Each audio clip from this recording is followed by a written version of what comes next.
Welcome back to the Armenian Museum of America. I'm Gary Lind-Sinanian, and I'd like to discuss another artifact that recently arrived at the museum, this Christmas tree. This was donated by Dr. Hayk Demoyan. Dr. Demoyan was the director of the Genocide Museum in Yerevan, and now he's the director of a museum in Gyumri, second largest city in Armenia. And Dr. Demoyan was here at the museum for some time doing research on our various objects for this book that he wrote on the Armenian legacy in America, which many of the artifacts in this book are from our collection. But when he was researching our collection, he noted to me that we have a great collection of objects related to American Armenians and coming to America, etc. We have very little related to the Soviet period in Armenia itself. And I said, yeah, well, that's not what our specialty is. What we have from that time period in our collection is mostly tourist art, little hutch cars and dolls and things like that.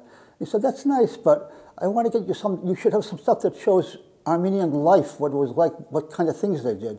I'll get you something. And so recently he sent us this piece. And this is a Christmas tree that was used in Armenia. It disassembles and you put the various pieces together in order to put the branches on the tree. And of course, there's a Soviet star on top of it, typical of the time period. And these are the various ornaments that were used in it. You'll see a little Baba Gaga, Santa Claus here, and various accoutrements to it.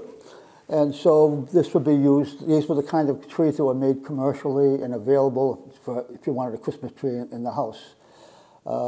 Traditionally, Armenians, of course, celebrate Christmas on January 6th. So Christmas itself is not a big party time. It's more quiet and religious. The big party time is basically for New Year's Day, which is New Year's Eve. And so people at that time, so that's when they celebrate, and then Christmas is a time of reflection. But this is a wonderful piece showing that time period, which shows the kind of things that were done by people, that were used by people, that in their ordinary home activities. And we thank Dr. Demoyan for his generous donation. The Armenian Museum is here to share our history, our culture, stories with you, the public. We thank you for joining us. We have a great show upstairs called On the Edge with Joan Quinn. Originally, it was scheduled to close on the end of November, but it has been extended till the end of January 30th. So you still have an opportunity to see it. So please come to the museum and try to catch that show and join us on our website and at these talks. Thank you very much. Until next time, stay safe.